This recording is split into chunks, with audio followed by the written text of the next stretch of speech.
اش من فائده اللي غادي تدي اخويا من هذا الحبس. شوف الفائده اللي دينا حنا اخويا. انت اخويا انت لا حياه لا صحه لا ولاد لا والو، تنتسناو الانتحار. بغينا ننتحروا خفنا من الله سبحانه وتعالى.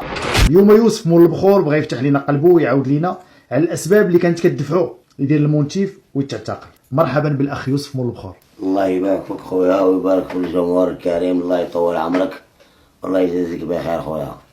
قبل ما نبداو في الحلقه ديالنا كنلتمسوا من الجيل الصاعد يتعظوا من التجربه ديال خونا يوسف مول البخور وياخذوا عبره وما ياخذوش قدوه. الاخ يوسف مول البخور، الاسباب اللي كانت كتخليك دير المونتيف. وهي اش غادي نقول لك اخويا. السلام عليكم بعدا، مرحبا بكم ومرحبا بالجمهور الكريم وبارك واشركم. الله يدخل عليكم الشهر بالمغفره والتوبه وحسن النيه والسلوك والله يسمح لنا كاملين. اخويا قلت لي الدوافع ديال الاجرام اللي كنت كندير وفي الطيش ديالي وسن المراهقه ودي. علاش انا كنت كندير هذا الشيء؟ بانني انا حليت عيني اخويا في واحد المجتمع اللي هو ما تيرحمش، يعني ما كيرحمش. واحد المجتمع انا اللي طحت فيه في واحد السيكسورات اللي هما معروفين في الدار البيضاء ديال السلطان، فهمتيني اخويا. وانا جيت في واحد المنطقه اللي هي جميع انواع التخدير كاين، وحنا طحنا في واحد الحاله اخويا اللي هي فهمتيني انسان ضعيف الحاله. ماشي غادي نقول لك انا كبرنا في الرفاهيه، كبرنا في هذه باننا كبرنا حنا خدموا علينا والدينا، ضربوا علينا التماره، ضربوا علينا العذاب ودي باش نخرجوا رجال. حنا بغينا نخرجوا رجال، لقينا المجتمع ما تيرحمش، لقينا شي وجوه تا هما كاينين حدانا، ولقينا شي ناس اللي هما الله يسمح لينا وليهم اللي هما وراونا واحد الطريق، ومشينا حنا في ديك الطريق. كان عقل ديال الصغر، ما كناش عارفين بحال دابا. ما حنا كنا بحال دابا. العقل ديال بكري هو ديال دابا ما غتلقاناش اخويا في هاد الحاله وفي باننا حنا كنا خدامين اولا وبخير وعلى خير. وتا دابا كنقولوا الحمد لله ونشكروه. تا دابا اللهم لك الحمد. دابا اخويا انا دابا اللي كنقول لك اخويا اللي كنلتمس من هاد الجيل اللي قلتي انت دابا، هاد الصاحب اللي طالع دابا اللي كنلتمس منه هو ياخذ منا حنا غير العبره باننا حنا الحبس هو اللي كنعيشوا فيه دابا هنا برا. راك ماشي الحبس غيديوك غيعدموك ولا غيحيدوا لك راسك ولا غادي يديروا لك شي حاجه، ولا راه غيديوك تاكل وغتشرب وغادي تخرج. ولكن اش من فائده اللي غادي تدي اخويا من هذا الحبس؟ شوف الفائده اللي دينا حنا اخويا. انت اخويا انت لا حياه لا صحه لا ولاد لا والو، تنتسناو الانتحار. بغينا ننتحروا خفنا من الله سبحانه وتعالى. احنا درنا شي حوايج في الدنيا خايبه، كنطلبوا الله يسمح لنا خايبه بزاف. ما غتعاودش اخويا، ما قدرتش نقولها انا في الساعه انا اللي باك معاك، ما قدرتش نقولها اخويا. شي حوايج درناها لا اله الا الله محمد رسول الله. الامنيه ديالي انا في الحياه ديالي اللي باقا لي دابا، الامنيه مع الله سبحانه وتعالى غيغفر لي. ما بغيت والو، بغيت الله يغفر لي.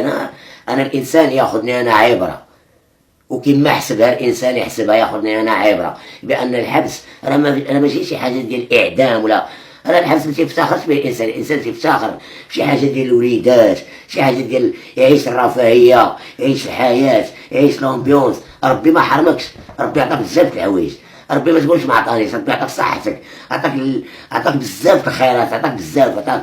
فكر من عقلك ريح وتشكى مع راسك وقول اجي راسي انا اش كندير. بانني الا كنتي كدير شي حاجه ديال اجرام، راه يا خويا راه عندك امك وعندك اختك وعندك خوك، ولا ما عندك والو، عندك راسك. لما عندكش راسك ايه الله سبحانه وتعالى. الاخ يوسف اسمح لي الا قاطعتك. اول مونتيف كان عاماش اخويا؟ غادي نقول لك اول مونتيف انا دخلت انا صغير للحبس. شحال كان العمر ديالك؟ انا دابا في عمري الان دابا 44 طالع 45.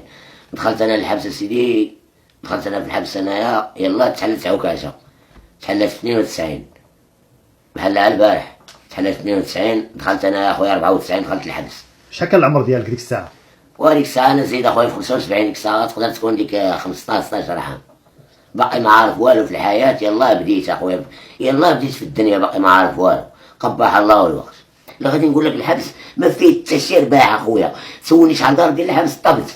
انا الصحه ما بقى والو، ما عندي والو في الحياه. كنتسنى الموت وكنقول الحمد لله بان راه ماشي بحال اللي قال لي القايد ولا كنهضر كيبقى ولا. انا بغيتك تشوف فيا اخويا راني طبت حبس وما داير والو في الحياة. بغيتك تاخذني انا عبرة، شوف الحياة ديالي كي داير انا، خذني انا عبرة. ونتمناو اخويا كاع الدراري هادو اللي كيشوفوا فيا دابا وانا معروف، انتما كتعرفوني انايا معروف، زعما معروف، مش غادي نقول لك انا بانني معروف كندير شي حوايج خايبه الله يتعرف بها يغفر ليا، وانا دابا تبت عفا عليا الله، ماشي نقول لك راني باقي قاد ندير شي حوايج لا اله الا الله محمد رسول الله، ولكن اخويا انا دابا تبت لوجه الله، ما تبتش على وجه زعما انا ما بقات صحه ولا، انا تبت لوجه الله بارك علاش، حيت دابا عندي 44 عام في عمري، ما عرفتش شحال باقي لي في عمري اخويا باش غادي نزيد انا في اجرام ديال الناس، ولا نقتل هذا ولا ندير لهذا ولا ندير، انا قاد ندير بزاف د الحوايج، ولكن لوجه الله انا مريح كنتسنى القدر ديال الله سبحانه وتعالى. والحمد لله بنادم ملي كيرجع الله سبحانه وتعالى اللهم لك الحمد، كاين الله بوحدو لا غير اخويا. اخر شده كانت عاماش؟ اخر شده اخويا دابا خارج، دابا شي عام ونص دابا باش خارج. والحبس ما الفرق ما بين الحبس القديم والجديد؟ كاين شي فرق؟ وكاين فرق كبير اخويا. شنو هما الحوايج كاين فرق كبير؟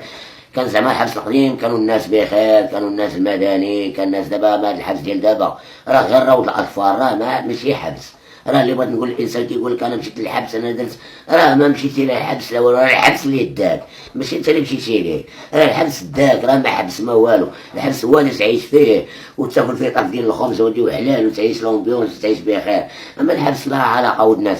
الحبس القديم كانت فيه العز، كنتي كتسمع الانسان الحبس كنتي كتقول، اما دابا راه قنيه في الصندوق ضاربه 5 سنين ديال الحبس، ضاربه 7 سنين ديال الحبس، باش تقول انت الانسان انا في الحبس، راه في الحبس، دري في الحبس عالم، في الحبس ظالم، في الحبس كلشي في الحبس، تقول لي الحبس راه ما فيه حتى شي فائده اخويا، الانسان يجتنب، فهمتيني اخويا، قد ما لقى الانسان يجتنب اخويا، يجتنب اي حاجه هي في الكون، اي حاجه الانسان كيكون معرض، الانسان مهما كيفاق كيقول يا بسم الله يفتح يا رزاق، يعرف الانسان المؤمن مصاب، اي حاجه معرض لها الانسان، ولكن الانسان راه عنده عقله واحد شويه يحاول قدر الامكان ديالو يستافد هذيك الحاجه باش ما يوصلش لواحد الحاجه ديال هادشي ديال المشاكل اللي كنهضروا فيه دابا ديال الحبس وديال حياتك تضيع لك على والو، حيت انا كنعرف انسان بزاف اخويا ما داير والو، ما داير حياته ضاعت ليه فابور، علاش؟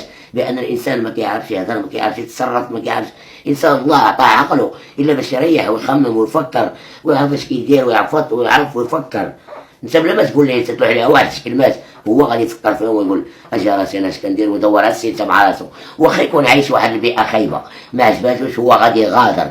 الاخ يوسف، حنا الحمد لله كنعرفوك دابا وليتي كتبيع وتشري، بعدتي على طريق الحرام ودابا دخلتي لواحد الطريق اللي هي مزيانه، شنو هي الاسباب اللي خلاتك تلوح الحرام ورا ظهرك وتمشي في طريق الحلال؟ واش نقول لك اخويا، الطريق اللي دفعتني بانني انا عاود بلا ما قلت انا بانني انا شفت راسي غادي وتنكبر وسط الحبس، غادي وكنكبر وسط الحبس بزاف، يعني من صغري وانا كنضرب في الحبس 15 عام 16 عام، دخلت الحبس وصلت عندي 44 عام ما درت والو في حياتي، نبهت راسي صليت وهادي ريحت، سوق راسي وريحت وهادي، وما لقيتش اخويا شي باب اللي هادي اخويا اللي غادي ندق فيه ويحل وهادي، وكنقول اللهم لك الحمد، ما عنديش حيت نجي ندير شي حوايج هادي غادي نقدر نعصى الله، وانا كنطلب الله يسمح لي على داك الشيء اللي فات، انا كنطلب الله يدوز هادشي اللي باقي في عمري يدوزو اخويا في طاعة الله ونبي رسول الله، هادشي اللي كنطلب من الله، ما بغيت حتى شي حاجه في الدنيا، بغيت غير كيف كنعيش سليم بخير وعلى خير، بان ديال الناس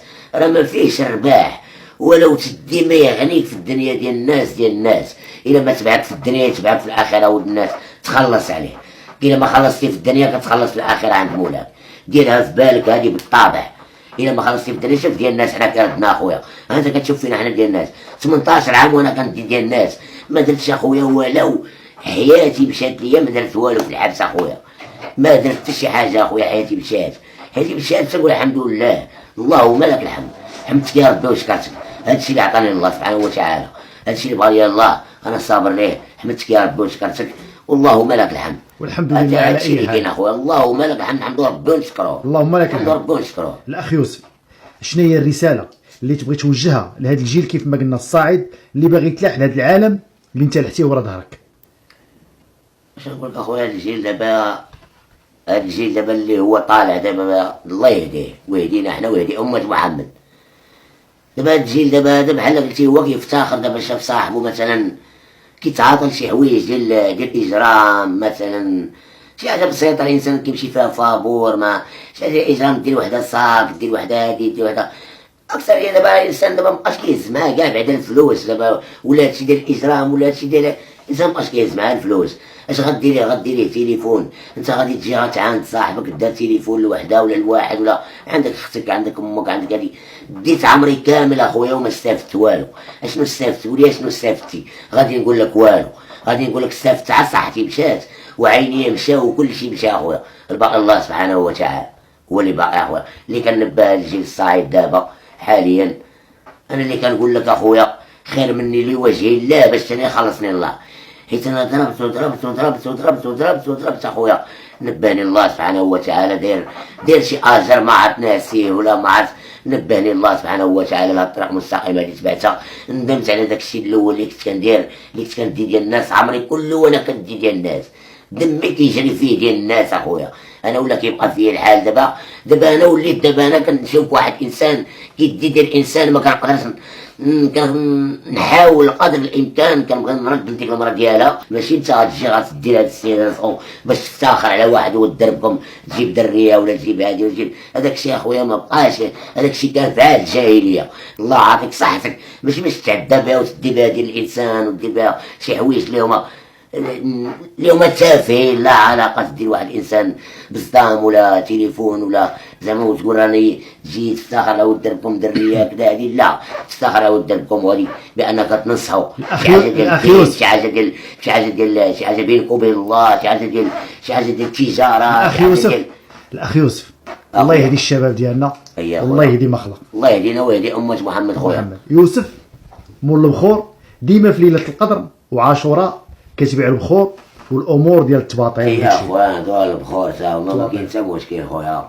شنو هما الحوايج اللي كيطلبوا منك العيالات بزاف ملي كيجيو عندك في ليله القدر وفي عاشوراء؟ واش غنقول لك اخويا، العيالات لا اله الا الله محمد رسول الله. عندي واحد التليفون انا واقيلا غادي نحيدو، ما كذبش عليك والله العظيم لا اله الا الله محمد رسول الله. انا الان دابا باقي عندي تصاور ديال العيالات ديال ديك عاشوراء، باقي كنتواصل معاهم في الواتساب. ها هو التليفون دابا الا بغيتي دابا. لا ماشي مشكل، لا خليه، لا ما بغيناش نبدا. التليفون الا بغيتيني دابا نوريك دابا تصاور. لا ما تزوينش تصاور الواتساب وهادي. دابا جيتيني في واحد اللحظه اللي هي دابا نجيب لك التصاور ديالهم هما. باقي عندي شي اشنو هما الحوايج، اشنو كيطلبوا منك العيالات ملي كيجيو عندك بهذيك خصوص الامور ديال التباطيل وداكشي ديال الشعوذه؟ شنو كيقولوا لك؟ اخويا كلشي داكشي مصوروا لنا. لا خليني تصاور، قول لنا اشنو هما كيطلبوا منك. كيطلبوا مني اخويا كيجيو عندي اكثريه، كيجيو عندي بعدا الدريات اللي هما السن ديالهم كيتراوح بين 28 30 32. كتجي عندي على اساس هي انه بالاولى انا كتقول لي اخويا باغا نتزوج، داخلنا عليك بالله انت جايه عندي انا باغا تتزوج، انا ضارب 18 عام ديال الحج جيتي عندي انت باغا تتزوجي. واش تي صيفطك ليا حاشا؟ واش شكون اللي صيفطك ليا؟ واش المسيح الدجال ولا شكون؟ كتقول لي لا اخويا راه بغيت ديك هادي كدا، راه انا بغيت راجل يولي يبغيني وكذا. كنقول لها هي الا وليتي الا بغيتي يبغيك وكذا وهادي خصك تجيب لي البياسه ديالو البياسه ديالك باش غادي نعلقهم في العيشه وكذا وهادي. المهم انا كنبيع لها الهضره، المهم كنبيع الهضره. انا مقرقب الله يعفو عليا. هادشي انا خرجتو معايا من الحبس، هادشي مع المهم انا الفايده هادشي الحبس كيعلم هادشي. المهم انا شبعان الحبس كيعلم هادشي. بنادم اللي ما عنده قلب وزبال. سي يوسف قلتي كيجيو عندك الدريات 28 30 32. قل من 28؟ لا ما كيجيوش. كاين اللي كتجي عندي باقا صغيره كذا كتبغي تلعب كتبغي تعوم كتبغي هادي بزاف دابا الدريات مع هادشي ديال التليفونات الطابلو الزرق كذا هادي فهمتيني. ما كيطلبوش الخيوبه؟ شي وحده باغا دير الخيوبه ولا شي حاجه؟ لا كيطلبوا مع الزوينه، كيطلبوها النعاس والعومان ما كاينش شي وحده كتبغي خيوبه. لا الخيوبه لشي وحده مثلا. الخيوبه ما الخيوبه كتبغيها شي واحد. الخيوبه هي بانها هي ديك الخيوبه ديالها هي بانها كتبغي كتموت عليه، كتبغي تخيب ديك الخيوبه باش هو يجي. واش فهمتيني اخويا؟ من هو كيجي تا هو كيجي. فهمتني كما بعقلك اخويا، من هو ديك السيد كيجي هي كتجي. فهمتيني اخويا؟ فين هدرت لك راه هي غتفهمني انا فين كنهضر. دابا هي هذيك السيده هذه منين هي كتنوي هادشي ديال الخيوبه وكذا مع السيد بانها راه كتموت عليه، راه هي كدير ديك الخيوبه وكذا باش هو كيولي يحبها وكذا، هي كتولي جايه عنده. هادشي اللي كاين. وهادشي عنده اقبال بزاف ولا شويه؟ عنده اقبال اكثر بزاف اخويا، بزاف. راه كنضرب عام على قدو. كنتسنى فيه داك الشهر ديال العواشر اللي كانوا يجيو عندي العيالات كما قلت لك 28 30 32 كنجي عندي 90 عام 80 عام 70 عام، كلها واش باغا كلها واش، وانا مالي انا ما عندي عارف والو في هادشي. شي باغا قالت لك اودي شي باغا دير لهم السحور، شي باغا تقول يا ولدي راه ولدي ما كينعش ليا، شي كتقول لي يا خويا راه باغا الدري نتزوج به، شي وحده كتقول لي يا ولدي راه ولدي برزتني راه باغا نصيفطو على الحبس. كلها وحده واش كتبغي اخويا وانا مالي اش كندير لهم، شي باغا صيفطيني للحبس اجي ها انت غدير لي ودير لي تخويا الماء في الدروج كذا تشربي لا يعلم الله هو اكبر ربو في القبر الله يرحمه فهمتيني اخويا الله اعلم التقاليد ديالو ولا هي ولا هو ولا الله اعلم. انا ما عارف راسي بعدا في كنهضر، هي عارفه راسها شنو كتقول، هي ملي كتجيني على ديك الطريقه ديالها هي بالهضره ديالها باش كنمشي انا. اما انا ديما ما عاقلش، انا تزايد ما عاقلش كنبقى ما عاقلش نمشي للقبر ما عاقلش. هادشي اللي كاين اخويا. دابا ملي كيطلبوا هادشي راه ما كايناش سي يوسف، ملي كيطلبوا منك هاد الطلبات انت شنو هما الحوايج اللي كتعتمد عليهم في الخدمه اللي كتصايب؟ يعني شنو شنو هي النوع ديال السلعه اللي كتخدم بها؟ كل واش يبغي هو تتخيل انسان بعقله، انسان بعقله زعما قدرتك زعما واحد التقدير اللي هو وقفت يعني السلام عليكم صاحبي باغي شي عود ديال الند، انا كنبيع الند هذاك الشيء حاطو كنزوق به حيت عارف عيس كيموت ولا داك الشيء. هادي باغا الشراوط هادي باغا. المهم خويا راه عندي شي 40 تصويره خصني نوريها لك في الصراحه على هادشي. المهم ما عليناش. كيفاش قلتي لي اخويا؟ قلت لك داك الشيء اللي كتخدم به السلعه، نوع السلعه، يعني شنو نوع السلعه؟ نوع ديال السلعه واش غاليه رخيصه شنو منين كتجيبها؟ واش من السلعه بعدا ديال السلعه اللي كدوي لي عليها، والسلعه لا وما عارفش اش من السلعه كدوي لي عليها. داكشي اللي كنحطو في عاشور لا انا حاط انا ما فاهمش راسي بعدا اش كنبيع، اش كنبيع عباد الله الله اعلم. هذاك النهار مشيت نجيب بعدا عارف الحرمن الشبه والحرمن، مشيت جبت الشبه الحرمن كذا جبت 3 كيلو تاع الحرمن هذيك نحط فيهم مياوات كذا لقيت فيهم فار كارم تا هو ميت شديت حطيته كنت باخيره تا هو اخر وليت اخويا كنمقص منه وكذا هذيك كنبيع هذاك الفار كيفاش لقيتي؟ ولقيتو اخويا كارم فين لقيتيه؟ لقيتو واش داكشي ديال العطريه وكذا هو وكله طوبات وكذا. دابا انت شريتي العطريه ولا شنو؟ لا شريت انا شريت هذاك الشيء يقولوا لي السميه ديالك كيفاش تعرفني انا ما عارف والو فاش الحرمن. الحرمن حيت انا كابر وسط الطاره وكانني 44 عام عارف كل واحد والتيتر ديالو تما. دابا ملي شريتي الحرمل شنو لقيتي فيه؟ شريت الحرمل لقيت فيه فار. اييه بغيت نخوي لقيت فيه فار، ملي لقيت فيه فار داك الفار تا واحد جبت باخيره تا هو وليت كنقطع فيه اخويا وكنبيع منه حيت اي حاجه لكل داء دواء، تا داك الفار تا هو فيه الدواء تا هو بخروا به عباد الله. هادشي اللي غنقول لهم باش يوليو يامنوا بهادشي ديال التباخيره. انا بعت لكم فار عباد الله بعثوا لكم واحد بعقله جاي عندي السلام عليكم وعليكم السلام قلت له خويا شنو دير العود وهادي هو انت جاي اجيب 160 240 زعما 4 دراهم وكذا. قال لي لا خويا راني جاي من تونس وكذا. قلت له يا خويا مرحبا شنو حب الخاطر كذا يا بنت خاتم ديال سيدنا سليمان. احنا فين ولينا في سيدنا سليمان. بغيت نقول له واش الباخيره كذا ما عقلتش فيه واش كان واقف على العكاز في شكل عليه النمل وطاح. قال لي اوكي هذا معايا سوا على نيتو كأنني انا كنهضر من نيتي وانا باش نصمت عليه. هو بوحدو قال لي خاتم سيدي سليمان. قلت ليه كاين؟ قلت ليه ولكن خويا ما تابعك مخزن ولا شي حاجه بغات تسلكني الحاس ولا راه كنبيع الند وكنبيع هادشي. قال لي لا خويا راني داير لي شي سحور وهادي يقول لي خصك الخاتم ديال سيدنا سليمان وواحد المقراص الصفر ديال اليهود. قال لي بقى الصفر. قلت له الله يودي طلبت على الموجود ما كنعرف شي يهود وكذا في المدينه قديمه وهادي عارفوني معاهم شي ناس ما نذكر الاسماء ديالهم راهم مع حدايا بلا ما نسميهم. الا بغيتي جيتو عندي نواجهكم معاهم ما كاينش مشكل.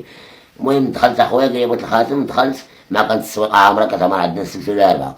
دخلت لقيت دوك مال خواتم ديال درهم شديتو خديت عنده خاتم خشيتو في القطران حيدتو درتو في قاعة ابيض لويتو درت فيه ورده جيت درت فيه كرافوت عطاني 6000 فرنك. قلت له الله يخلف الله يعمر الله يعاون. كنجبدها بالهضره بلساني بلهضره بنان كيعطيني رزقو بيديه. والسيوس كلمات كيجبد رزقو كيعطيني السيوس الحمد لله. والسيوس قلتي هذا قال لك بغيت الخاتم ديال سليمان. ما كاينش شي واحد سيدنا سليمان ما كاينش شي واحد جا طلب منك شي حاجه ولا شي مرا كطلب منك شي حاجه اللي غريبه؟ خويا فكرتيني في واحد المراه حتى هي مرة تقريبا غتكون في العمر ديالها في السن ديالها يكون تراوح بين ديك 70 80 حتى هي كتامن بهذا الشيء.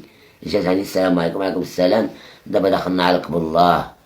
المراه عندها 80 عام خصها تامن بالله اللي خلقها ما خصهاش تامن بيا انا شنو كيداير شبعان حبس 18 عام ديال الحبس. جات عندي السلام عليكم وعليكم السلام اخويا، راه بغيت نقول لك وحشمت وليدي وكذا والي مالك امي يمشي، قد درتها كانها كأم ديالي، درتها بلاصه الام ديالي. قلت لها مالك امي يمشي، قالت يا وليدي راه بغيت داك البريو ديال الحلوف.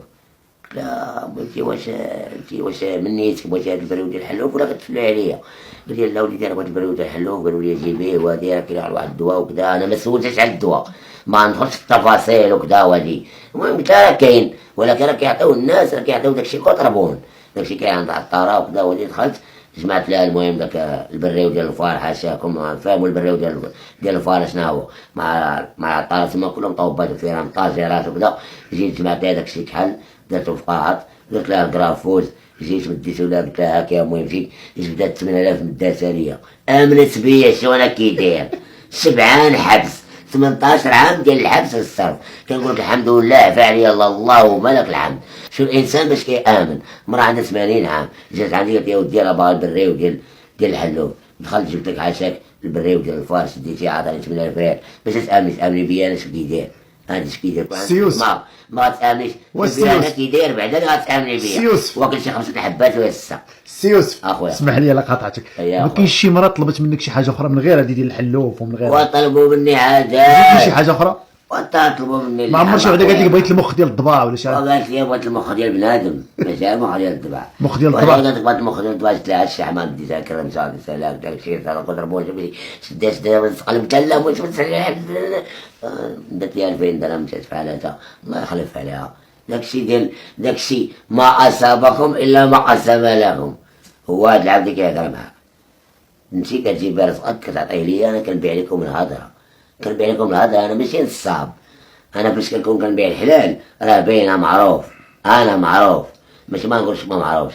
انا اعوذ بالله ما قلتش انا معروف، ضارب 7 الحباسات اللي ضارب معروف، كنبيع الهضره والسيوس فلوس وهاب الهضره. سيوس اخويا امتى كيكون عندك الرواج في هادشي ديال الشعوذه وديال البخور وكيكون الرواج عندي دابا كيجيو عندي دابا حاليا. في الليله مثلا دابا حاليا الليله ديال عاشوره كيكون فيها هادشي خاصو يتبنى. وداكشي ديال الشراوات وداكشي ما كيجيبوهمش ليك؟ كيجيو حتى كيجيب ليا بيدونسيه، كيجيب ليا مانطا كاع، كيجيب ليا مانطا ديالها هي ولكن تغطى.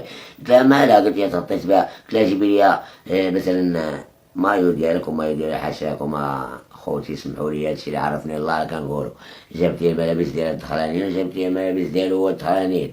قلت لها صافي عمرها غنعلقهم في لاله عيشه. عيطت لها بالليل السلام عليكم السلام اختي راه ديتهم لاله عيشه كدا هادي راه خاصني واحد 600 درهم كدا ليا فيها تكون كدا هادي البلاصه بلاصه. التليفون جابتها ليا من عندي حتى 12 الليل جابتها حتى لعندي. وهذا الشيء راه ما منه والو، لا علاقه لا والو، بنادم يامن بمولاه. كما انا كنبيع لك الهضره راه 100 واحد يدي لك عمرك بالهضره. راه هو اياك بنادم يعطيك الهضره وتم غادي في الطريق ويشدك واحد البلاصه اخويا في جزائري في الحبس في القبر في الروضه في الغفران الله اعلم.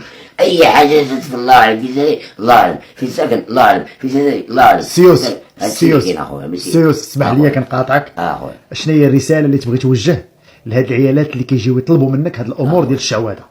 والرساله اللي غادي نوجهها لهاد العيالات الله يهديهم الاولى، والثانيه الله يعفو عليهم، والثالثه عاوتاني الله يعفو عليهم والله يهديهم.